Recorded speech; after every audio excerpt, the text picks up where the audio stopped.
Hi all, ഈ സെക്ഷനിലൂടെ നമ്മൾ പറയാൻ പോകുന്നത് നമുക്ക് ആവശ്യമില്ലാത്ത ഫയൽസിനെ റിമൂവ് ചെയ്യുന്നതിനെ കുറിച്ചാണ് നമ്മൾ പറയാൻ പോകുന്നത്. ലൈക്ക് നമ്മളിപ്പോൾ ഒരു ഫയൽ നമ്മൾ ഇതിലോട്ട് ഇമ്പോർട്ട് ചെയ്യുകയാണെന്നുണ്ടെങ്കിൽ, നമ്മൾ അഡോബ് ആഫ്റ്റർ എഫക്ട്സിലോട്ട് ഇമ്പോർട്ട് ചെയ്യുകയാണെന്നുണ്ടെങ്കിൽ, ഇപ്പോൾ ഇവിടെ ഞാനൊരു ഫയൽ, കുറേ ഫയൽസ് ഇതിൽ നമ്മുടെ പ്രൊജക്ട് ഫയൽ ഇമ്പോർട്ട് ചെയ്തിട്ടുണ്ട്. സോ അത് എത്ര ടൈംസ് യൂസ് ചെയ്തിട്ടുണ്ട് എന്നുള്ളത് നമുക്കിവിടെ കാണാൻ പറ്റും. യൂസ്ഡ് 2 ടൈംസ് നിങ്ങൾക്കിവിടെ കാണാൻ പറ്റും. സോ ഇപ്പോൾ ഇതിൻ്റെ താഴത്ത് സെലക്ട് ചെയ്യുമ്പോൾ കണ്ടോ, ഇവിടെ ആക്ച്വലി ഈ ഫയൽ ഇതുവരായിട്ട് യൂസ് ചെയ്തിട്ടില്ല. നമ്മുടെ ഒരു കോമ്പോസിഷനിലും എവിടെയും നമ്മൾ യൂസ് ചെയ്തിട്ടില്ല. ഇപ്പോൾ ഇവിടെ ഈ വീഡിയോൻ്റെ സെക്ഷൻ, ഇവിടെ വീഡിയോ സെലക്ട് ചെയ്യുമ്പോൾ കണ്ടോ, ഇവിടെ 2 പ്രാവശ്യം വീഡിയോ നമ്മൾ യൂസ് ചെയ്തിട്ടുണ്ട്. ബട്ട് അതിന് താഴെയുള്ള ഇമേജ് നമ്മൾ യൂസ് ചെയ്തിട്ടില്ല. ഇവിടെ താഴെ വേറെ ഇമേജ് ഉണ്ട്, അതും യൂസ് ചെയ്തിട്ടില്ല.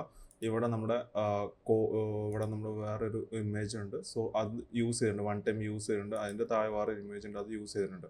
സോ നമ്മളൊരു വലിയൊരു പ്രൊജക്റ്റ് ആണെന്നുണ്ടെങ്കിൽ നമുക്ക് ഇതുപോലെ നമുക്ക് ആവശ്യമില്ലാത്ത കുറേ ഫയൽസ് ഉണ്ടാവും. സോ അതൊക്കെ എങ്ങനെ അതിൽ നിന്ന് റിമൂവ് ചെയ്യുക, നമ്മൾ യൂസ് ചെയ്യാത്ത ഫയൽസ് എങ്ങനെ റിമൂവ് ചെയ്യുക എന്നതിനെ കുറിച്ചാണ് ഞാൻ പറയാൻ പോകുന്നത്. സോ ഇത് ചെയ്യേണ്ട ഒരു ടൈമിംഗ് എന്ന് പറയുന്നത്, നിങ്ങൾ ഏറ്റവും ഫൈനൽ, നിങ്ങളുടെ വർക്ക് ഏറ്റവും ഫൈനൽ ആയതിനു ശേഷം മാത്രമാണ് ഇത് ചെയ്യേണ്ടത് കേട്ടോ.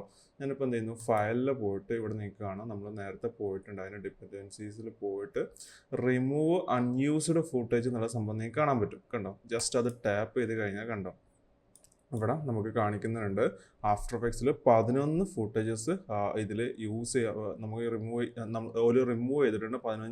11 ഫുട്ടേജസ് ആണ് ഇതിൽ യൂസ് ചെയ്യാത്ത ഉണ്ടായിരുന്നത്, അതൊക്കെ റിമൂവ് ചെയ്തിട്ടുണ്ട് എന്നുള്ളതാണ് അവിടെ ഇൻഡിക്കേറ്റ് ചെയ്ത്. കണ്ടോ, ഇങ്ങനെയാണ് നമുക്ക് അതിൽ നിന്ന് ഫയൽസ് റിമൂവ് ചെയ്യാൻ പറ്റുന്നത്.